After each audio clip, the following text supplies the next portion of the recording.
একাত্তরের জননী বইয়ের মুখবন্ধে রমা চৌধুরী লিখেছেন, সব দিক ভেবে দেখলে একাত্তরের জননী আমি নিজেই।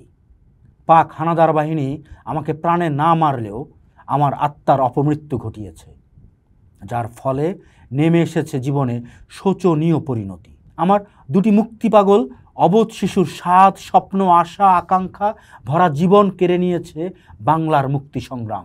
সন্তান হারামা রমা চৌধুরী বলেছিলেন, আমার ছেলেদের আমি পড়াতে দেইনি, এ মাটিতে তারা শুয়ে আছে, আমি কিভাবে জুতা পায়ে হাঁটি, পারলে তো বুক দিয়ে চলতাম ফিরতাম, তারা কষ্ট পাবে। একাত্তরের জননী একজন শিক্ষাবিদ, লেখক এবং আত্মমর্যাদার এক মূর্ত প্রতীক।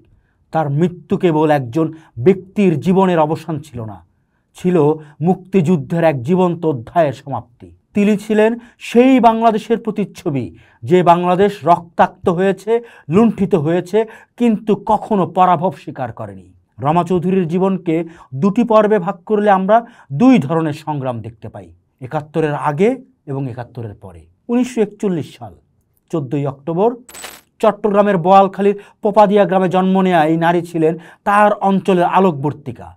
যে সময় নারীদের উচ্চশিক্ষা ছিল এক অকল্পনীয় স্বপ্ন, সে সময় তিনি ঢাকা বিশ্ববিদ্যালয় থেকে বাংলা ভাষা ও সাহিত্যে স্নাতকোত্তর ডিগ্রি লাভ করেন। 1961 সালের সেই ডিগ্রিটি ছিল দক্ষিণ চট্টগ্রামের কোনো নারীর জন্য প্রথম। এরপর তিনি শিক্ষকতাকে ব্রত হিসেবে গ্রহণ করেন। কক্সবাজার বালিকা উচ্চ বিদ্যালয় সহ বিভিন্ন শিক্ষা প্রতিষ্ঠানে প্রধান শিক্ষিকার দায়িত্ব পালন করে জ্ঞানের আলো ছড়িয়েছেন দীর্ঘ 16টি বছর। 3 সন্তানকে নিয়ে তার জীবন ছিল জ্ঞান, মর্যাদা এবং মাতৃত্বের এক শান্ত নদী।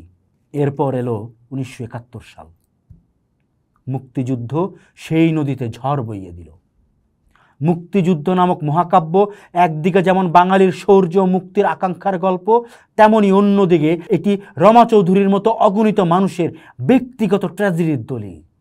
13ই মে 1971, যেদিন রমা চৌধুরীর জীবনে এক বিভীষিকা হয়ে আসে। পাকিস্তানি হানাদার বাহিনী তার বাড়িতে চড়াও হয়। তার স্বামী তখন ভারতে। অসহায় রমা চৌধুরীকে হায়নারা পাশবিক নির্যাতন করে।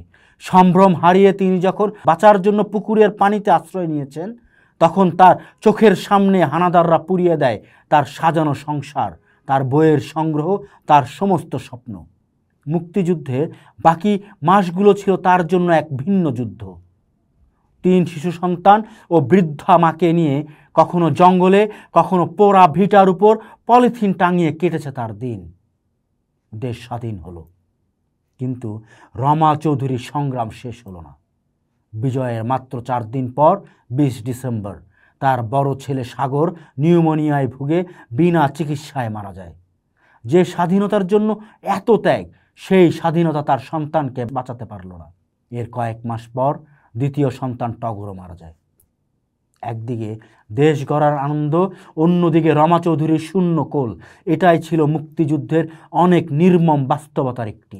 স্বাধীনতার পর রমা চৌধুরীর লড়াইয়ের ধরন পাল্টে যায়। তিনি কেবল একজন নির্যাতিত নারী হিসেবে নিজেকে গুটিয়ে রাখেননি, বরং হয়ে উঠেছিলেন প্রতিরোধের, প্রতিবাদের এক নীরব শিখা। শিক্ষকতা ছেড়ে তিনি বেছে নেন লেখ্যবৃত্তিকে। শুরুতে একটি পাক্ষিক পত্রিকায় লিখতেন, পারিশ্রমিক হিসেবে টাকা নিতেন না, নিতেন পত্রিকার 50টি কপি। সেই পত্রিকা চট্টগ্রামের রাস্তায় রাস্তায় হেঁটে হেঁটে ফেরি করে তিনি নিজের এবং বৃদ্ধা মায়ের অন্য সংস্থান করতেন। পরে নিজের বই প্রকাশ করা শুরু করেন এবং সেই বই নিজেই বিক্রি করতেন। 71-এর জননীর মতো তার কালজয়ী গ্রন্থে তিনি শুধু নিজের উপর হওয়া নির্যাতনের কথাই বলেননি, বলেছেন একটি জাতির জন্ম যন্ত্রণার কথা। তার জীবনের প্রতিটি পদক্ষেপ ছিল তার আদর্শ ও প্রতিবাদের প্রতিফলন। মুক্তিযুদ্ধের পর থেকে টানা 4টা বছর তিনি পায়ে জুতা পরেননি। যে মাটিতে তার সন্তানেরা ঘুমিয়ে আছে, যে মাটিতে লক্ষ শহীদের রক্তে ভেজা, সেই মাটিতে জুতা পরে হাঁটা তার কাছে ছিল এক ধরনের ধৃষ্টতা। এরপর স্বজনদের অনুরোধে অনিয়মিতভাবে জুতা পরলেও 1998 সালে সড়ক দুর্ঘটনায় তার তৃতীয় এবং শেষ সন্তান টুনুর মৃত্যুর পর তিনি আজীবনের জন্য জুতা পরা ত্যাগ করেন। খালি পায়ে হেঁটে যাওয়া রমা চৌধুরী ছিলেন যেন বাংলাদেশের ক্ষতবিক্ষত কিন্তু অপরাজিত আত্মার এক চলমান ভাস্কর্য। তার আত্মসম্মান বোধ ছিল কিংবদন্তি তুল্য। চরম দারিদ্র্যের মধ্যেও তিনি কখনো কারো কাছে সাহায্যের জন্য হাত পাতেননি। সাবেক প্রধানমন্ত্রী শেখ হাসিনা তাকে গণভবনে আমন্ত্রণ জানিয়েছিলেন এবং সহায়তার প্রস্তাব দিয়েছিলেন। তিনি বিনয়ের সঙ্গে সে প্রস্তাব প্রত্যাখ্যান করে বলেছিলেন তিনি নিজের লেখা বই বিক্রি করেই জীবন চালাতে চান। এটা কোনো অহংকার নয়, এটা ছিল নিজের শ্রম ও মর্যাদার প্রতি অবিচল আস্থা। রমা চৌধুরী তার জীবনে প্রবন্ধ, উপন্যাস, কবিতা মিলিয়ে প্রায় 20টি গ্রন্থ রচনা করেছেন। তিনি কেবল নিজের কথাই লেখেননি, লিখেছেন সমাজ, দর্শন ও সাহিত্য নিয়েও। এমনকি যে বিড়ালদের জন্য তার ছিল পরম মমতা, তাদের নামেও তিনি উৎসর্গ করেছেন তার বই। চরম দুঃখের মাঝেও ভালোবাসার এই ক্ষমতা তাকে অনন্য করে তুলেছিল এই মানচিত্রে। জীবনের শেষ দিকে এসে তিনি বার্ধক্যজনিত নানা রোগে ভুগছিলেন। 2017 সালে কোমরের হাড় ভেঙে শয্যাশায়ী হন। অবশেষে 2018 সালের 3রা সেপ্টেম্বর তিনি অনন্তের পথে যাত্রা করেন। ভোরের আলো ফোটার ঠিক আগে নিভে গিয়েছিল একটি প্রদীপ, তবে প্রদীপ নিভে গিয়েও যেন শিখা ছড়িয়ে দিয়েছে অনন্তকাল ধরে জ্বলে থাকার। তার শেষ ইচ্ছা অনুযায়ী বোয়ালখালীর পোপাদিয়ায় তার পুত্র টুনুর সমাধির পাশেই তাকে সমাহিত করা হয়। রমা চৌধুরী একজন মুক্তিযোদ্ধা, কিন্তু তার পরিচয় শুধু এতেই সীমাবদ্ধ নয়। তিনি ছিলেন একজন যোদ্ধা যিনি জীবনের শেষ দিন পর্যন্ত নিজের শর্তে বেঁচেছিলেন। তার খালি পায়ে হেঁটে চলা ছিল একদিকে যেমন মাতৃভূমির প্রতি গভীর শ্রদ্ধা, তেমনি অন্যদিকে ছিল রাষ্ট্র সমাজের প্রতি এক নীরব অথচ জোরালো প্রতিবাদ। তিনি দেখিয়ে দিয়েছেন সম্ভ্রম কেড়ে নেওয়া যায়, কিন্তু সম্মান কেড়ে নেওয়া যায় না।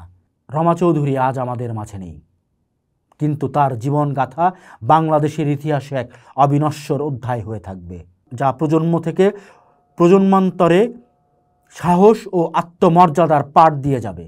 এ যেন প্রীতিলতা থেকে রমা চৌধুরী, এক অবিসাংবাদিত লড়াইয়ের সিলসিলা। পোস্ট দেখুন, ভাবুন, করুন, থাকুন পোস্টের সাথেই।